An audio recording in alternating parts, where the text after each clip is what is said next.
أعوذ بالله السميع العليم من الشيطان الرجيم. بسم الله الرحمن الرحيم. إن الحمد لله نحمده ونشكره ونستغفره ونستحميه ونستعين به ونعوذ بالله من شرور أنفسنا ومن سيئات أعمالنا. من يهده الله فلا مضل له ومن يضلله فلا هادي له. وأشهد أن لا إله إلا الله وحده لا شريك له وأشهد أن محمدا عبده ورسوله. الصلاة والسلام عليه وعلى آله وأصحابه ومن صلى بصلاته وصام بصومه وقام بقيامه ونهج بمنهجه ودعا بدعوته وسن بسنته وجاهد بجهاده بإحسان إلى يوم الدين. رب اشرح لي صدري ويسر لي أمري واحلل عقدة من لساني يفقهوا قولي. اللهم انفعنا بما علمتنا وعلمنا ما ينفعنا. اللهم زدنا علما. اللهم آمين. أما بعد. السلام عليكم ورحمة الله وبركاته. Alhamdulillah, summa alhamdulillah, summa alhamdulillah. Segala pujian, segala sanjungan, segala ketaatan dan kepatuhan hanya layak dan milik bagi Allah Subhanahu wa taala. Dan marilah sama-sama kita bersyukur kepada Allah Subhanahu wa taala kerana dipilihnya kita menjadi hamba kepada-Nya, menjadi ibadah, menjadi hamba kepada-Nya. Kerana kalau Allah tak beri hidayah kepada kita, kalau tak pilih kita, pastinya kita boleh saja menjadi hamba kepada selain kepada Allah Ta'ala. Jadi abid. Nanti saya terangkan beza ibad dengan abid nanti sebentar lagi. Tapi kita bersyukur dulu. Bersyukur sangat kepada Allah dengan sebenar-benar bersyukuran.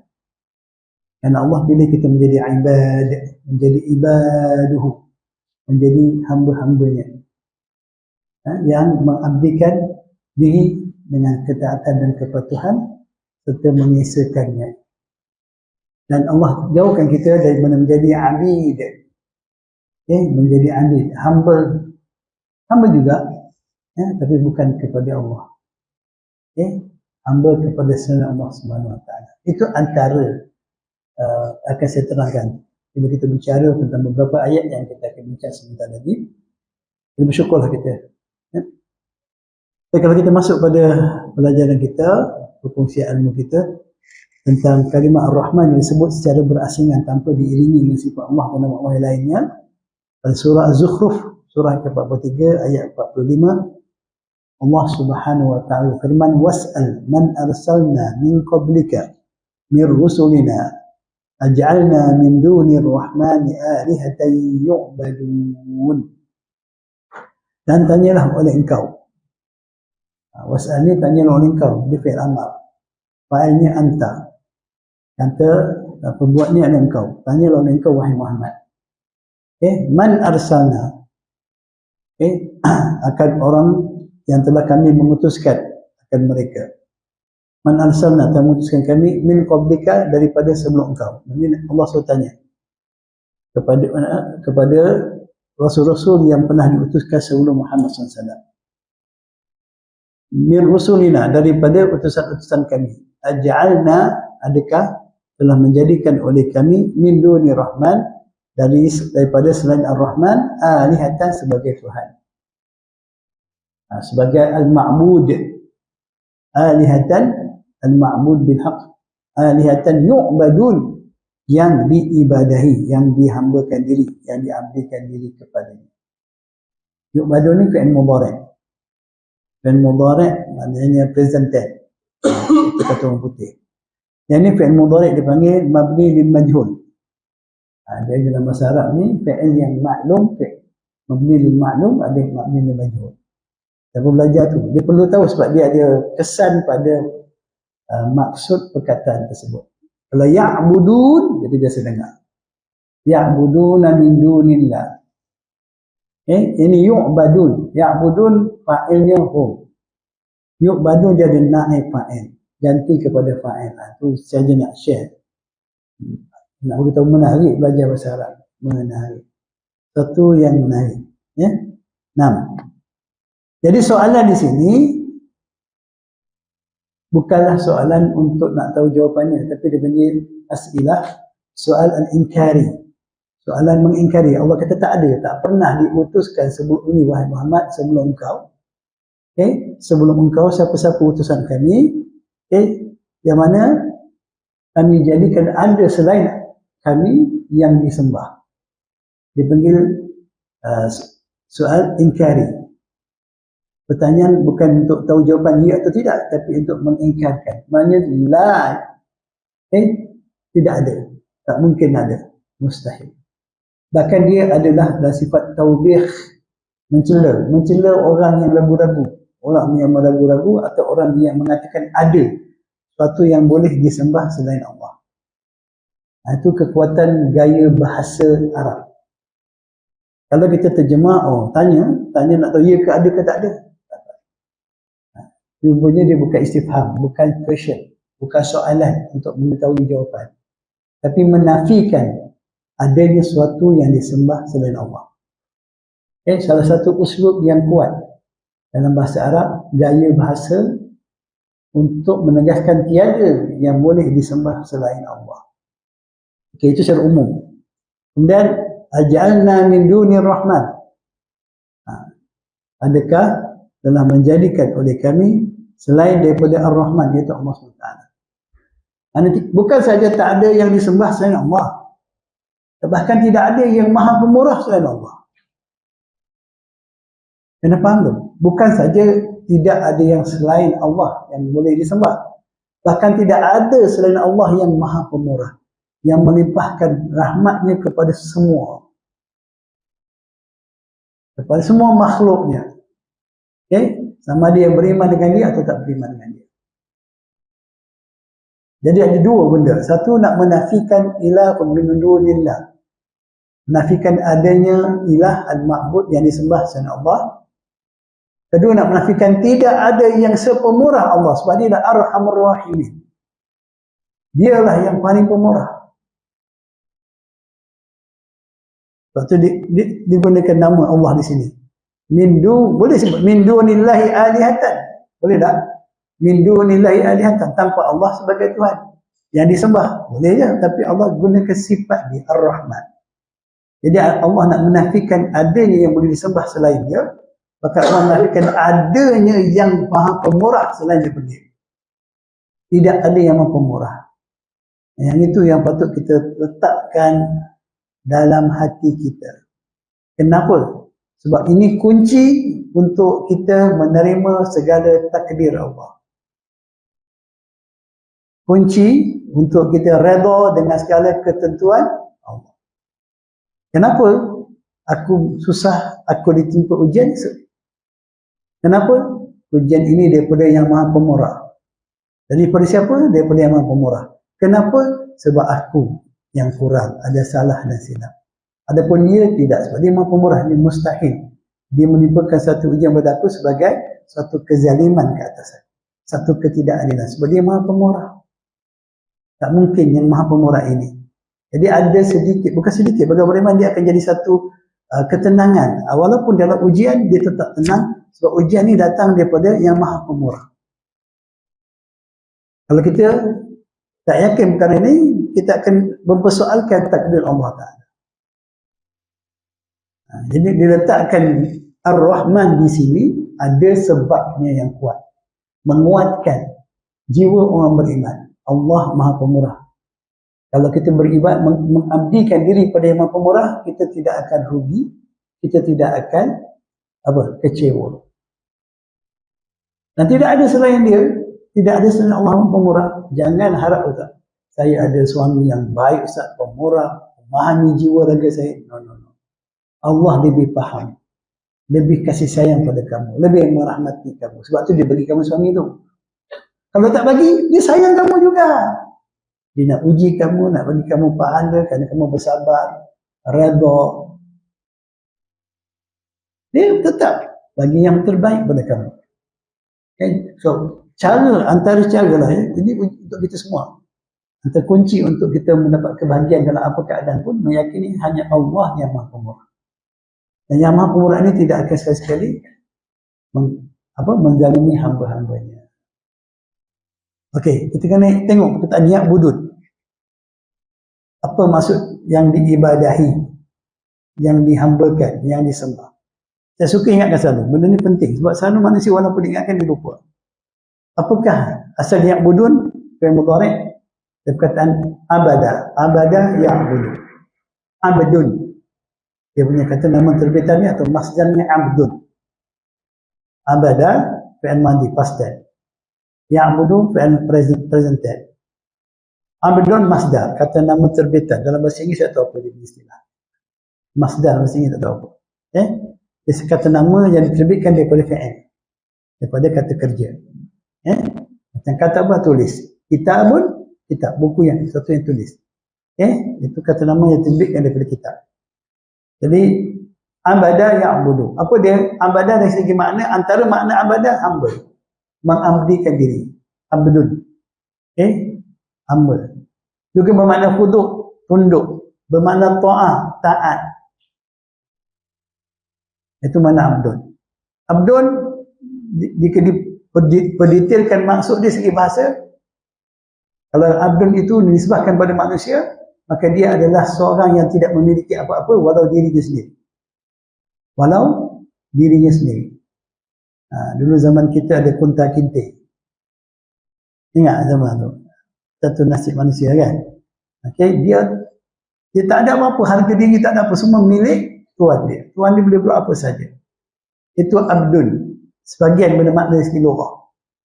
Dari segi lughah, dia tidak memiliki apa-apa. Kalau dia hamba, dia adalah manusia, dia tak memiliki apa-apa. Dia tidak boleh menyuruh atau memiliki sesuatu kecuali apa yang dikehendaki oleh tuan yang memiliki dia. Itu. Jadi kita ni kalau segi lughah pun tepat. Kita adalah hamba kepada Allah, bermakna tidak ada sesuatu pun yang ada pada kita kecuali semuanya milik Allah. Dan Allah boleh melakukan apa saja dikehendakinya terhadap kita. Kalau seorang nama A, dia ada tuan yang B. A itu abdun, B itu tuan dia. Tuan dia boleh buat apa saja pada dia. Ini hamba dia. Tuan dia kadang-kadang buat baik, kadang-kadang buat tak baik. Betul tak? Kadang-kadang bagi makan, kadang-kadang tak bagi makan. Kadang-kadang kerja, suruh kerja sampai lebih-lebih masa. Engkau hamba aku, ikut je kat aku. Jadi banyak. Adakah Allah akan boleh buat begitu? Sama sekali tidak. Sama sekali tidak. Allah tidak akan menganiaya, menzalimi, mengendaki sesuatu yang menyusahkan hambanya, yang tidak disukai oleh hamba, menyusahkan hambanya. Sebab dia Ar-Rahman. Sebab dia Maha Pemurah, dia Maha Pengasih, dia Maha Penyayang. Allah tidak pernah menzalimi hambanya. Allah tidak sama sekali pernah menzalimi hambanya. Ini ingat, ma zalamnahum walakin kanu anfusahum yazlimun. Tidak pernah kami menzalimi mereka, hamba-hamba ini, kecuali mereka yang menzalimi diri mereka sendiri. Wallahi bibayad. Bizallamin lil 'abid. Dan tidak sama sekali Allah itu dengan menzalimi hamba-hamba. Tak pernah Allah menzalimi kita. Sebab apa? Dia Ar-Rahman, yakinlah. Dia Ar-Rahman. Itu dia perlu kepada yakin, bukan perlu pada tahu. Saya tahu Ustaz, saya hamba Allah. Memang saya pun tahu. Tapi kadang-kadang tahu tu sekadar mengetahui, sekadar kita ada maklumat, ada ilmu, sekadar tahu. Information and knowledge saja. Kan? Dia tak memberi kesan. Dia mesti ilmu tu dia menjadi yakin. Yakin bahawa Allah tak akan menzalimi kita dalam apa keadaan sekali. Keyakinan itu akhirnya bercambah menjadi keimanan. Maka di situ kita dapat menjadi hamba. Bila kita berjaya menjadi hamba Allah dalam yang yakin kepada Dia yang Ar-Rahman, kita akan sentiasa berada dalam keadaan yang terkawal dalam apa keadaan sekalipun. Dan itu penting kita faham kenapa Allah tak kalimat Ar-Rahman kat sini. Itu lughawi, abdun. Dari situ juga datang kata nama ibadatun. Ubudiyah. Pernah dengar ubudiyah kan? Ubudiyah. Kita dulu saya selalu sebut Masjid Ubudiyah di Perak. Ada ibadah dan ubudiyah. Semua kata nama. Boleh kita maksudnya ialah kalau kata ibadah dan ubudiyah. Ubudiyah pengabdian. Kepatuhan, ketundukan. Apa dia pula ibadah?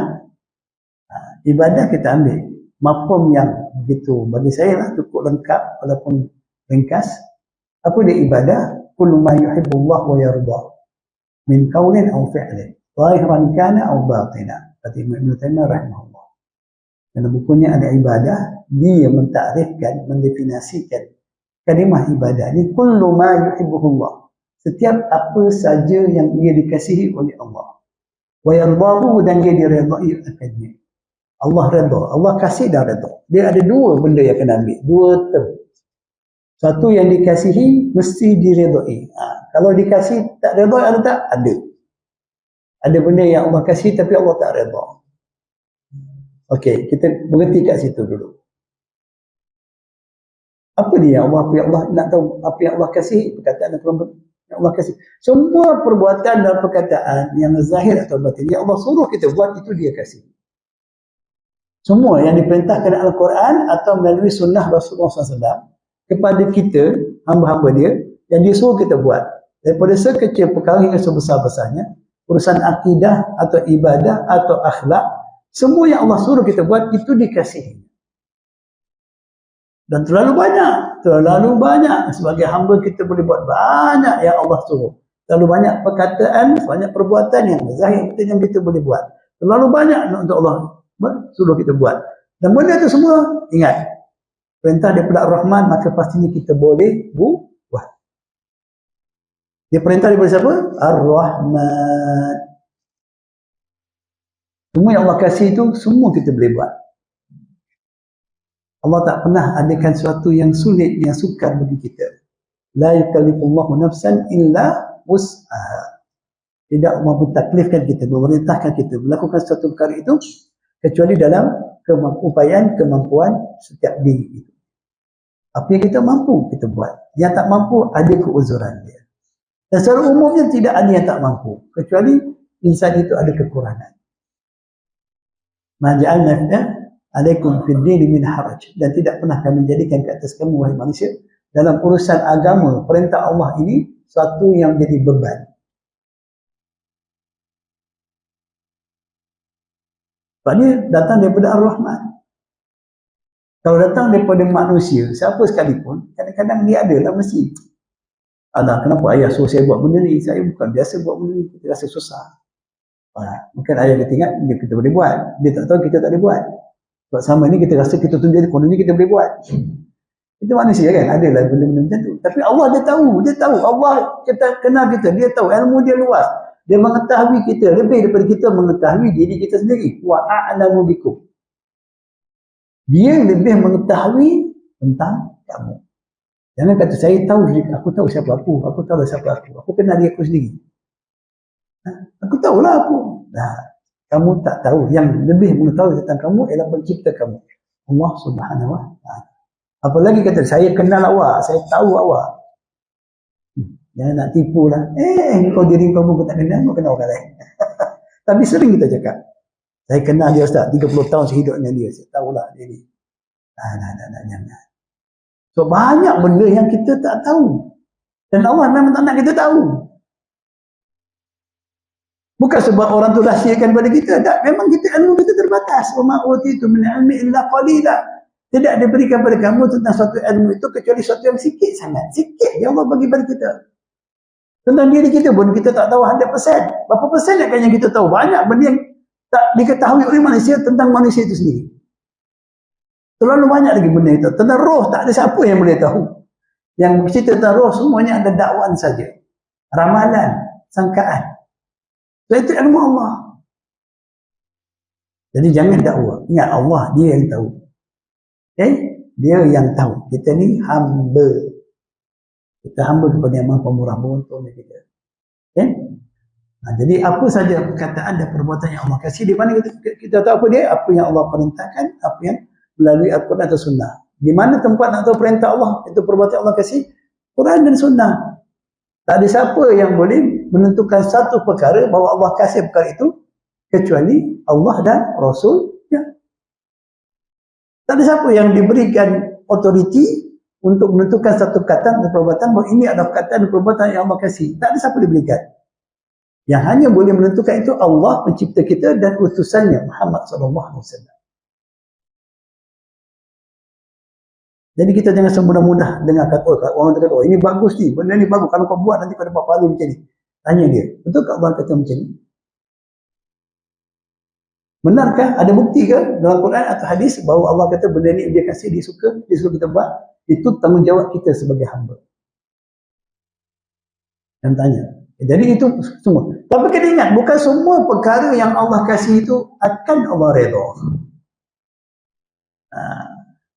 Bukan sebab zat kataan perbuatan itu, tapi sifat dan kaifiatnya daripada kita. Hukumnya betul, Allah suka. Contohnya, waqimus salah, dirikanlah salat. Wa atuz zakah, kunaikanlah zakat. Namanya lagi perintah Allah. Solat itu memang sesuatu yang Allah kasihi, ibadah yang paling Allah kasihi. Bila siapa yang melakukannya, maka dia akan dikasihi Allah Ta'ala. Tapi belum tentu Allah menerima solat setiap orang yang solat. Itu mana redha. Ya redha mana Allah terima. Tidak semua apa yang kita buat tu Allah redha. Boleh jadi kita solat, zat solat tu takbir sampai salam kita buat, tapi bukan kerana dia. Maka Allah tidak redha dengan solat kita. Walaupun solat tu asalnya adalah perkara yang dikasihi dia. Kalau tak terima, kita tidak ikhlas. Atau kita ikhlas pada dia, tapi tak ikut cara yang Nabi kita ajar. Allah tidak akan terima amal ibadah daripada kita kecuali sebagaimana yang telah diteladankan oleh Muhammad SAW. Man yuti'ir rasul faqad ata'a Allah. Siapa yang dia taat, dia ikut apa yang Nabi buat, dia follow, dia ikut, maka dia telah mentaati Allah. Maka setiap perkara yang Allah kasih sekalipun, walaupun ada nasnya, bila kita buat tidak kerana Allah atau tidak ikut sunnah Nabi SAW, maka Allah tak redha. So kita bukan saja buat, oh aku sembahyang. Kau sembahyang macam mana? Kenapa? Buat apa? Kau boleh berzakat, kenapa? Macam mana? Kau begini buat sekali ibadah yang sunat ataupun yang wajib atau apa sekalipun, kau mesti pastikan perkara itu mengikut cara yang diajar oleh Nabi dan kau buat ikhlas. Semuanya kat dalam mana? Iyyaka na'budu wa iyyaka nasta'in. Atau ibu dia. Dia punya, apa dia panggil, formula, bukan formula, dia panggil, kalau surah Fatihah dia panggil Ummul Kitab. Surah Fatihah Ummul Kitab kan? Setiap 113 surah yang datang selepasnya menafsirkan Fatihah. Jadi Ummul Kitab. Kalau Ummul Fatihah pula, iyyaka na'budu wa iyyaka nasta'in. 7 ayat itu intipatinya dalam iyyaka na'budu wa iyyaka nasta'in. Ubudiyah kepada Allah, iaitu melakukan setiap apa yang Allah kasih dan Allah redai. So, kita kena bertanggungjawab. Solat dah. Agak-agak terima tak? Bukan saja sebab masalah telekong 2 lapis ke 3 lapis, tak berlapis. Itu jadi isu ini sekarang ni. Bukan masalah. Kamu solat tu lillah tak? Waqimus salata li dzikri. Ataupun kamu solat ikut sunnah Nabi tak? Dah, aku ikut mazhab ni. Contoh. Kenapa? Kalau ikut mazhab tu, ikut sunnah Nabi, tak ada masalah. Tak kira apa nama mazhab ni pun. Tapi kalau ikut mazhab tu dan bertentangan dengan sunnah Nabi, maka dia bertentangan perintah Nabi. Sallu kama ra'aitumuni usalli. Dia bertentangan. Maka kita tak taat kepada Nabi. Kata taat, kita tak taat kepada Allah. Jadi solat kita Allah tak terima. Ikhlas macam mana pun. Allah tak. Itu contoh. Semua sebab semua hidup kita ni adalah ibadah kepada Allah. Kehidupan kita adalah ibadah. Tidak ada satu pun yang boleh kehidupan kita yang bukan ibadah. Ingat tu. Yang kata ini tak sah, ini masa kerja saya, ini kerja saya. Awak mati hidup masa buat kerja tu. Mati hidup. Kalau mati zombie dia, zombie. Bahaya. Awak hidup untuk beribadah kepada Allah. Wa ma khalaqtul jinna wal insa illa liya'budun. Tidaklah aku ciptakan jin dan manusia itu hidup kecuali untuk mereka beribadah. Menjadikan kehidupan itu ibadah. Ibadah tu kehidupan aku ibadah. Dia tak kata ini masa kerja, ini kerjaya, ini masih enjoy. Kat masjid saya beribadah kepada Allah. Kena betul, kena faham. Jadi setiap kehidupan kita tu pastikan dia di dalam kerangka frame kasih yang dikasih yuhibbullah wa yardah. Allah kasih apa saja urusan hidup kita. Sampai nak masuk ke tandas pun kita akan dapat kasih Allah. Kalau kita kerana Allah dan ikut sunnah Nabi. Nak ke tandas je pun. Allah bagi pahala. Sebab kita buat kerana dia. Dan kita ikut sunnah Nabi SAW. Inilah lah. Itu ibadah. Itu penting. So ada perbahasan di kalangan ahli Quran, ahli tafsir, ahli balaghah, ahli tadabbur. Mereka lihat di dalam Quran ada dua perkataan. Ada Allah sebut ibad. Ain ba alif dal. Contoh ibadur rahman. Ibadi. Dalam ayat-ayat sebut ada perkataan ibad. Ada abid, lil abid. Ada perkataan yang menunjuk pada makna abid. Nah, apakah perkataan ini ada bezanya atau tak ada beza atau sama sahaja? Ada berbagai pandangan. Ada yang kata benda tu sama ada ibad ataupun abid adalah jamak, kata nama banyak kepada mufradnya abdun. Satu tu abdun. Ada yang kata begitu. Abdun boleh dijamakkan, dijadikan kata nama jamak kepada ibadun ataupun kepada abidun. Kita akan jumpa kalau kita baca dengan tadabbur, kita akan nampak. Kalau kita baca sekadar nak mengambil ayat tak perasan. Jadi kita akan jumpa ayat-ayat tersebut. Contohnya. Mana dah hilanglah pula dah. Ujian.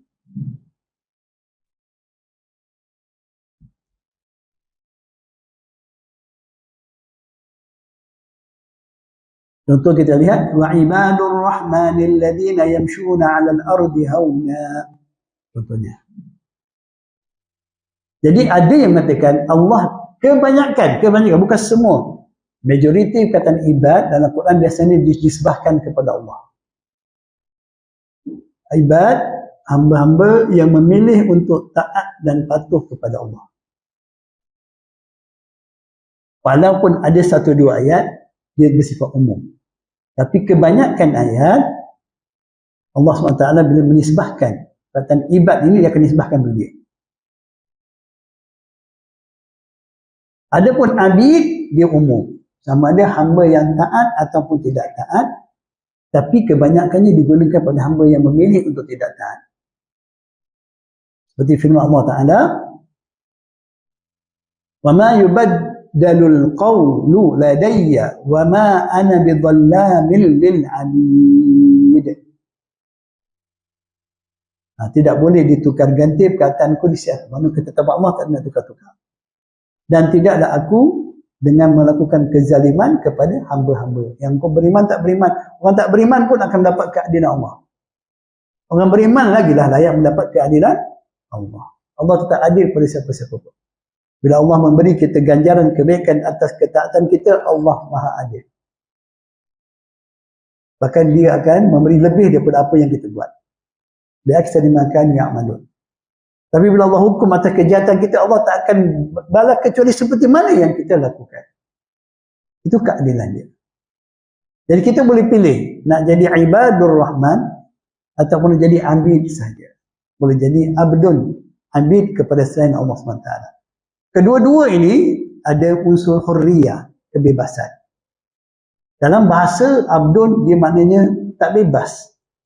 Tapi dalam pemahaman tadabbur, istilah syar'inya, masing-masing diberi kebebasan. Hamba dalam bahasa Al-Quran, dia kebebas memilih. Sama ada taat kepada Allah atau tidak taat kepada Allah. Tapi masing-masing ada dapat balasan berdasarkan pilihan masing-masing. Seronok kalau kita faham, oh rupanya kita ni taklah menjadi masalah jadi hamba pada Allah. Sebab itu pilihan dari kita. Wa man syaa'a minkum falyu'min wa man syaa'a minkum falyakfur. Maka siapa di antara kamu, maka pilihlah untuk beriman, atau sebagai kamu kalau ada kamu nak kufur, pilihlah kufur. Tapi setiap orang ada balasannya yang adil daripada Ar-Rahman. Semuanya adil. Semua orang boleh memilih kepada kebaikan. Dan semua orang boleh memilih kepada kejahatan. Semua orang ada hak pilihan. Tak ada siapa yang dipaksa. Allah tak pernah paksa Abu Jahal, Abu Lahab untuk kufur pada dia. Bahkan Allah tak pernah paksa Abu Bakar dan Umar untuk beriman pada dia. Mereka memilih Bagaimana kau milih? Dengan petunjuk daripada Allah. Kedua-dua ada petunjuk. Diterangkan pada Abu Bakar, pada Abu Jahal, Abu Lahab tentang kebenaran Muhammad. Mereka tahu Muhammad, mereka kenal Muhammad. Muhammad lahir dan membesar di kalangan mereka. Mereka kenal, mereka kagum dengan Muhammad, mereka percaya Muhammad, tapi mungkin memilih untuk mendustakannya dalam perkara agama ini. Abu Bakar dan Umar kenal Rasulullah SAW dan mereka memilih untuk beriman dengan Rasulullah SAW. Jadi sekarang terserah pada kita lah. Setiap apa yang kita buat tu atas pilihan kita. Imma syakira wa imma kafura. Sama ada kita nak milih untuk bersyukur pada Allah atau kita nak ingkar. Jadi hamba yang syukur atau hamba yang kufur. Pilihan kita. Jangan salahkan Allah. Kenapa Allah bagi pilihan? Sebab dia Ar-Rahman. Dia Maha Pemurah. Ya, Allah tak paksa kita. Sehingga ada perbicaraan, perbahasan. Allah tidak pernah memaksa kita solat. Allah tak paksa. Allah suruh je. Kalau dia nak paksa kita, semua orang kena solat, dia boleh buat. Boleh tak? Semua orang taat patuh. Boleh tak? Atau bentuk paksaan tanpa pilihan. Seperti yang Allah bagi kepada malaikat. Mereka taat dan patuh pada Allah dengan fitrah yang Allah tetapkan kepada mereka. Allah boleh tak buat manusia macam tu? Boleh. Tapi Allah tak perlu pada manusia. Dia tunjukkan kekayaan dia, kepemurahannya dengan dicipta manusia dan diberi pilihan pada mereka. Setelah diberikan panduan dan pedoman, kabar gembira dan amaran peringatan. So, kita tak boleh sekali merasa bahawa aku malanglah aku ni. Aku ditakdirkan macam ni. Tak boleh. Itu penting kita memahami setiap perkataan. Ini pada ayat yang ke-45. Tengok ayat 81 pula. Qul in kana lirrahmani waladun fana awwalul 'abidin. Okey. Katakanlah Muhammad kepada mereka, in kana lirrahman, jika adalah ia bagi yang Maha Pemurah waladun, anak. Okey, ingat ini jika. Okey. Fa ana awwalul 'abidin, jika ada, aku adalah yang pertama akan tetap menyembah anak itu. Sebab anak Tuhan adalah Tuhan. Tapi adakah Allah punya anak? Lam yalid wa lam yulad. Oleh kerana tak ada, aku mentauhidkan dia. Ada juga saya terdengar tafsiran daripada ulama muasarah, dia petik daripada ulama dulu. Al-abidin di sini dengan wazan ini bermakna al-kafirin. Apa orang tamu-tamu yang akan mengingkarinya. Okay? Tapi kebanyakan tafsir kata dia terjemahkan secara makna asal. Kalau benar Allah itu ada anak, kata Nabi, aku akan beriman dan menyembah dia. Tapi maha suci Allah Subhanahu, maha suci, dia tidak ada anak. Dia tidak diberanakkan dan tidak mempunyai anak. Bahkan dia tak ada sahibah. Dia tidak ada isteri. Jadi kita kena faham. Bagi Allah yang Maha Pemurah, dia tak perlu pada anak. Sebab dia Maha Esa. Kalau kita, macam mana manusia? Manusia nak kena ada anak. Kalau tak ada anak sendiri, anak buah dia, anak saudara. Supaya dapat kita jadi seorang yang pemurah. Betul? Tak ada anak buah, anak saudara, anak buah, anak murid pun jadilah. Jangan cari anak tekak. Anak tekak tu di sendiri lah. Jadi kita bagi Allah tiadanya anak bagi dia itu bukti kemuliaan dia, kesempurnaan dia. Sebab dia maha kaya, dia maha cukup. Ada pun makhluk dia perlu pada anak. Dan Allah tu Maha Pemurah. Ada yang dibagi anak, ada tak bagi anak. Tapi setiap orang ada anak. Selain pada anak dia, mungkin anak saudara dia. Sebab tu dihukumkan. Makcik ini macam ibu, hukum dia sama. Jadi tak payah risau. Allah Maha Adil. Jadi aku masih lagi boleh buat kepemurahan, buat kebaikan kepada anak saudara aku. Tidak rugi, tidak malang. Jadi ada hikmah di sebalik ketentuan tersebut. Nah, ayat ini juga menyimpan satu apa dia panggil pengajaran, ibrah, bahawa orang beriman mereka tidak akan sekali-sekali meragui apa jua perintah Allah. Jika Allah memerintahkan, jika benda tu jika in kana Allah ada anak dan perintah kita sembah anak dia, kita wajib sembah. Tapi Maha Suci Allah. Dan sekarang Allah hanya memerintahkan kita beribadah pada dia dan meyakini bahawa dia tu Maha Esa, dia tidak ada anak, dia tak ada isteri.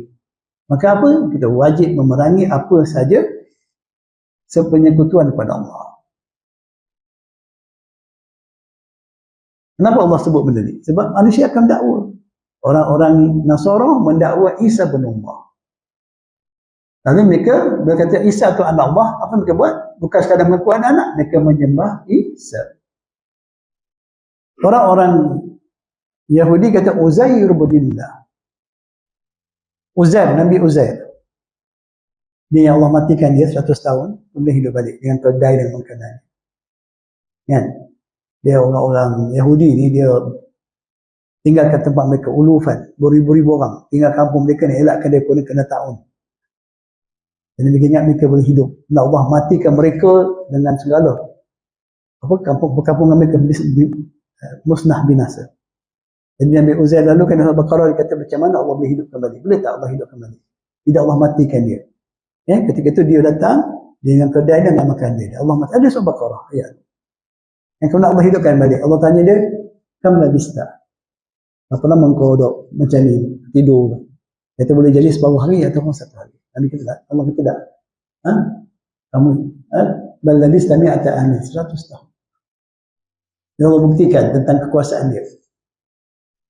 Ya, jadi Uzair ni pergi balik 100 tahun tu, dia pergi balik ke kampung tu, pastilah tak ada orang, tidak ada orang. Orang yang hidup masa dia mati tu, tak ada dah, semua dah 100 tahun dah kan. Kecuali ada seorang aja, perempuan buta. Dia ni ketika Uzair mati, dia nampak Uzair. Masa tu dia kecil. Ada seorang je wanita umur 100 tahun di kampung itu. Jadi orang yang kata, kalau kau mendakwa kau ni adalah daripada kami, kamu pernah duduk di sini, tempat ini, kita pergi tanya dengan perempuan buta.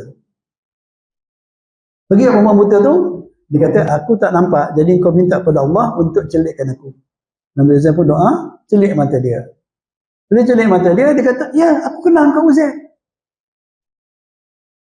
Jadi Allah nak buktikan kepada orang Yahudi, Allah Maha berkuasa menghidupkan dan mematikan. Apa mereka balas? Apa tindak balas mereka? Izan innaka abdullah ibnullah, engkau tu anak Allah. Engkau bukan sebarang manusia, engkau anak Tuhan. Maka kami sembah engkau. Itu orang Yahudi. Itu sejarahnya Uzair ni dikatakan anak Allah oleh kaum Yahudi. Kisah. Dia tak boleh. Mereka macam mana pun dia tak boleh nak nisbahkan semua pada Allah. Mereka nak kona juga. Itu cerita dia orang. Jadi itu tentang kisah tu. Jadi Maha Suci Allah. Allah tidak perlukan pada anak. Tak perlu pada teman. Tak perlu pada pasangan. Dia Maha Esa. Nah. Kemudian surah Qaf ayat 33. Man khasyar rahmana bil ghaibi wa jaa biqalbin munib. Okey. Man iaitu orang yang khasyah, telah takut.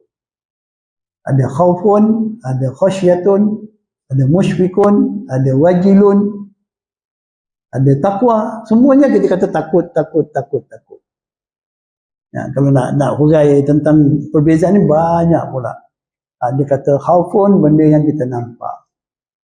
Khasyah, benda yang tak nampak. Musyfikun, ketakutan dari dalam. Wajilun, takut bukan kerana tak mau, takut kerana terlalu teruja. Wajilun, wajilat qulubuhum wa iza tuliyat alaihim ayatuhu wa iza dzukirallahi wajilat qulubuhum wa iza tuliyat alaihim ayatu zadatu imana. Apa ni wajilun? Kita kata gemetar, takut. Dia wajilun ni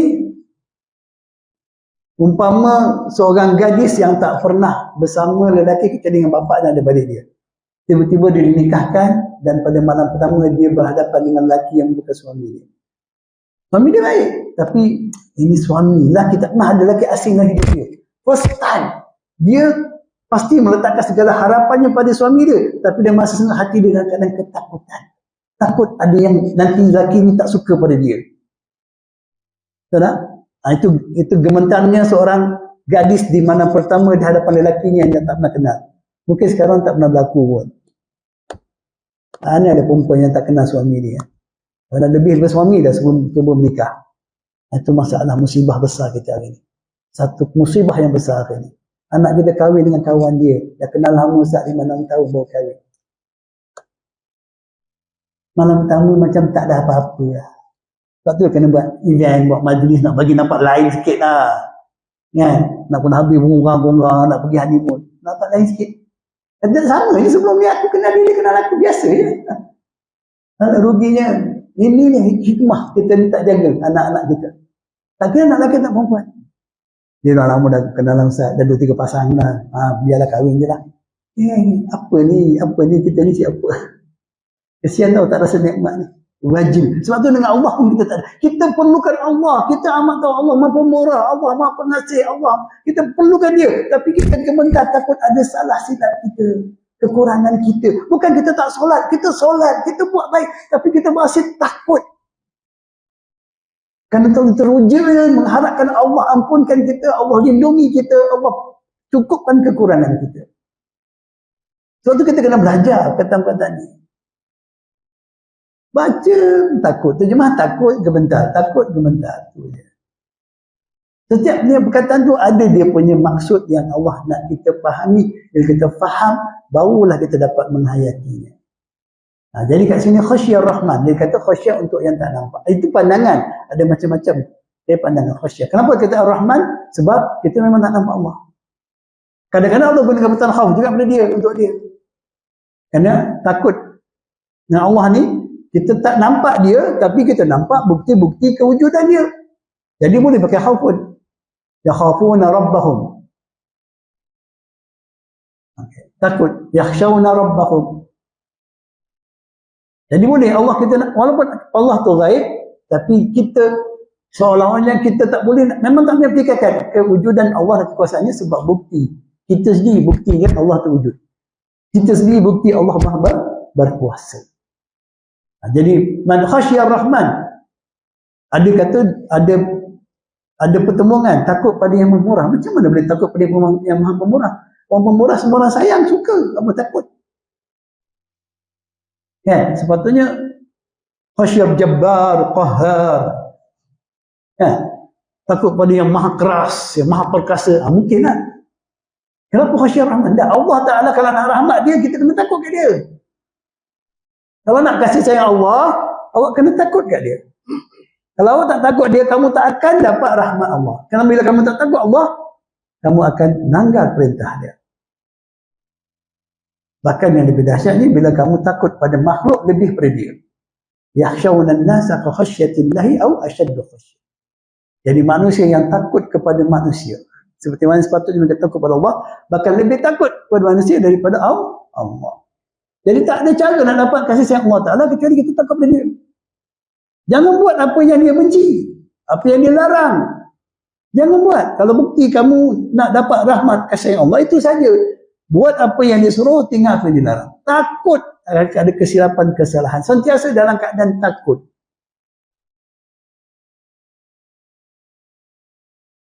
Jangan rasa aman daripada kesilapan dan kesalahan. Jangan rasa aman.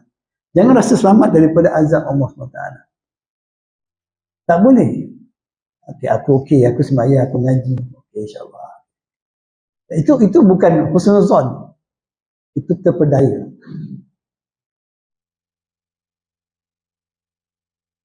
Kita kena bezakan. Jadi, khasyar rahman. Siapa yang ia takut akan Allah bil ghaib.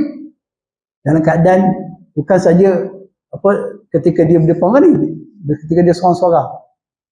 Ketika dia seorang-seorang, ada tafsir kata dia bil ghaib, maknanya kita ni dalam keadaan tak ada orang yang tahu antara kita dengan Allah, atau bil ghaib dengan Allah tu kita tak nampak.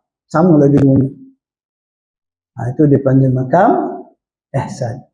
Anta budallaha ka'annaka tarah, fa in lam takun tarah fa innahu yara. Ada dua level dalam satu makam. Level pertama, orang yang beribadah pada Allah.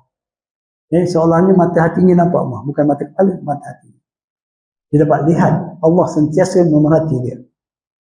Atau orang yang tak dapat melihat dengan mata hatinya, tapi dia yakin bahawa Allah sentiasa mengetahui setiap perbuatan. Ya'lamu sirrakum wa jahrakum. Dia mengetahui rahsia kamu dan yang terang-terang kamu lakukan. Tidak ada tempat kita boleh lagi daripada ilmu pengetahuan Allah. Ini yang payah pada kita. Ketika depan orang, memang nampak main kita ni baik. Jadi ketika seorang-seorang, di zaman ada benda ni, lagilah susah. Dulu nak tengok TV kat rumah, dekat bilik tamu kan. Betul tak? Kita, bapak kita yang kontrol. Cerita Dallas tak boleh tengok, Dallas. Kan? Ingat Dallas? Ayah tak akan bagi tengok. Kalau ayah tak ada, kena pula ada Dallas, cuba-cuba tengok. Takut pada ayah kan? Ayah bukan 24 jam bang kita. Contohlah tu contoh. Sekarang tak ada TV tak apa, dia ada ni. Dalam bilik, dalam tandas, kat mana. Kita boleh kontrol dia. Fitnah besar. Tapi ini teknologi kita perlukan. Betul lah kita perlukan. Kerana kita tak nak pun, kita cari benda lain, keluar benda lain. Allah musta'an. Jadi taqwallahi summa kuntum. Bertakwalah kepada Allah dan apa keadaan kamu berada. Jadi man khasyar rahman wa jaa biqalbin salim, kemudian dia datang kepada Allah. Siapa yang nak berjumpa Allah dalam hati yang sejahtera, hendaklah dia takut kepada Allah di dunia ini. Dunia ini takut kepada Allah. Jangan kata kita cerita besok di akhirat. Wah, confident dia. Itu satu kesombongan. Pertama kita sombong. Jangan cakap banyak lah. Besok ke akhirat lah kita tahu. Wah, memang kita kesombongan itu. Kadang-kadang kita lepas cakap sebab kita marah dan sebagainya. Kedua, janganlah kita bercabar. Cabar nak berjumpa dengan musuh kita siapa-siapa di dalam akhirat nanti. Tak apa. Besok ke akhirat kita settle masalah kita. Jangan. Settle kat dunia lah lebih baik. Jauh lebih baik settle di dunia. Di akhirat tak tahu sebenarnya siapa yang beruntung, siapa tak beruntung. Menyangka dia yang baik di dunia, besok di akhirat terbongkar rupanya dia yang rugi. Dia lah bankrupt. Kita confident je. Tak apa besok di akhirat, aku cari kau. Jangan letih mencari tu. 50,000 tahun dia punya perhitungan nak duduk di pada masyarakat. Kau nak cari orang yang mudah ke? Jangan exchange, jangan sombong dengan Allah. Settle kat dunia ni. Kita buat dosa dengan Allah, kita ampun minta ampun. Kita buat dosa dengan manusia, settle kat dunia, minta maaf kepada manusia. Jangan tangguh-tangguh.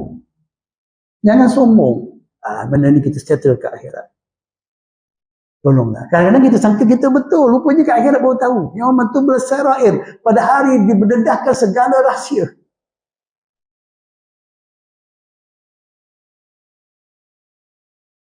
Allah, takutlah pada Allah. Ini pesan untuk saya. Takutlah pada Allah. Yang kita yang dah umur-umur reserve, umur-umur nasib Allah ni, patutnya lebih takut. Jangan ada fikir sangat kita boleh selamat. Jangan rasa aman daripada azab Allah. Nah, nak dapat hati yang sejahtera, qalbi salim, kata Imam Ibn Qayyim rahimahullah, qalbi salim ini tauhid. Datang tanpa menyekutukan Allah. Dia tak pernah takut pada makhluk sampai lebih takutnya kepada Allah. Bahkan dia tidak pernah cinta pada makhluk, lebih bercintanya kepada Allah. Itu orang yang hidupnya cintanya pada Allah, takutnya kepada Allah. Dua-duanya ada peranannya dalam tauhid kita. Wa minan nasi man yattakhizu min dunillahi andada yuhibbunahum ka hubbillah. Walladzina amanu ashaddu hubban lillah. Dan ada sebagian manusia itu yang ada rakan sekutu, yang dicintai rakan itu, kekasih dia di selain Allah Ta'ala. Seperti mana sepatutnya cinta itu diletaknya kepada Allah. Taat, patuh saja pada cinta dia. Bukan main. Dia rasa bahagia. I love you, you love I. Apa you buat, I sanggup buat untuk you kerana I cinta kat you. Happy je, seronok dia. Walaupun dalam perkara yang mungkar kepada Allah. Walaupun terpaksa meninggalkan perintah Allah. Walladzina amanu asyaddu hubban lillah. Sedangkan orang-orang yang beriman itu amat dahsyat cinta mereka pada Allah. Tidak ada siapa yang mengatasi Allah. Mereka tak cinta pada diri mereka pun sekali. Mereka hanya cinta pada Allah. Dan itu apa saja Allah perintahkan, walaupun diri mereka tak suka, tak selesa, tetap mereka lakukan. Itu penting. Cinta dan benci ini salah satu faktor dia panggil neraca tauhid kepada Allah. Terlebih sikit dia kepada makhluk, cinta atau takut, maka boleh jatuh kepada syirik. Zari'atun ila syirk atau syirk. Dia jadi wasilah kepada syirik. Cinta manusia berpada-pada. Benci manusia berpada-pada. Ahbib man ahbabta haunan ma. Asa ayyakuna ghadibaka yawman ma. Cintailah orang yang kamu cinta tu sepadan-padannya lah. Takut-takut nanti satu masa nanti dia jadi orang yang paling kamu benci sekali. Okay? Ghadibaka haunan ma. Bencilah orang yang kamu benci itu padan-padan lah. Jangan lebih sangat, jangan ingat kita je. Jangan. Okay? Asa ayyakuna habibaka yawman ma. Boleh jadi orang yang kamu benci, kamu dah kata, kamu dah laknat tu, dialah yang kamu terpaksa meraih harapan kasih sayang di satu hari masa nanti. Mengharapkan belas ihsan dia. Itu sama manusia. Dengan Allah tak ada yang sama, tak ada yang setanding. Dengan Rasul tak boleh lebih. Tidak boleh cinta kita lebih pada makhluk, lebih pada Rasul. La yu'minu ahadukum hatta akuna ahabba ilaihi min walidihi wa waladihi wan nasi ajma'in. Tidak dikatakan kamu orang yang beriman sehingga aku menjadi orang yang paling dicintai di sisinya. Lebih daripada bapaknya, anaknya atau manusia siapa sekalipun. Cinta tu maksudnya apa? Ketaatan, kepatuhan. Bukan cinta buat birthday.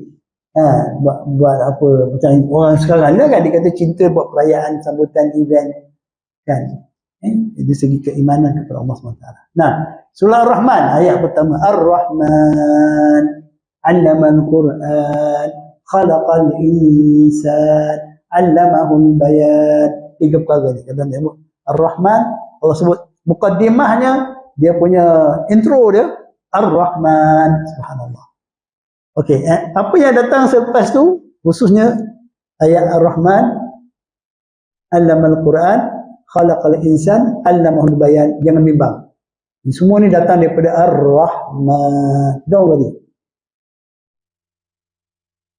Apa dia perkara gembira yang diberikan pada kita, diberitahu pada kita oleh Yang Maha Pemurah?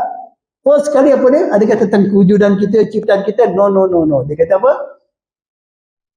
Ar-Rahman 'allamal Qur'an. Itulah kemuncak rahmat Allah kepada manusia. Ghayah. Kemuncak dia punya apa dia panggil bahasa kita kemuncak lah. Rahmat Allah itu terhimpun pada Al-Quran yang diberikan pada kita, yang diajarkan pada kita melalui Nabi kita Muhammad SAW. Nak cari rahmat Allah, cari dalam Quran lah. Cari dengan beriman dengan Quran. Bukan sekadar membaca. Baca, belajar, faham dan amalkan. Kamu tak akan terlepas daripada rahmat Allah. Kamu pasti akan hidup di bawah lindungan kasih sayang Allah Subhanahu Wa Taala. Tapi kalau kamu tinggalkan Quran, kamu pergi pada manusia, kamu cari kasih sayang manusia, kamu tagih rahmat manusia, takkan kamu dapat. Suatu ciptaan manusia dia tak kemudian selepas daripada 'allamal Quran. Baru cerita khalaqal insan. Kalau ditakdirkan kita hidup seorang sebatang kara, tapi kita bersama Al-Quran, kita lebih beruntung daripada kita hidup dikelilingi oleh manusia, sahabat anda, ahli keluarga yang kasih dan sayang pada kita, tapi kita jauh daripada petunjuk Al-Quran. Sebab kita jauh daripada rahmat Allah.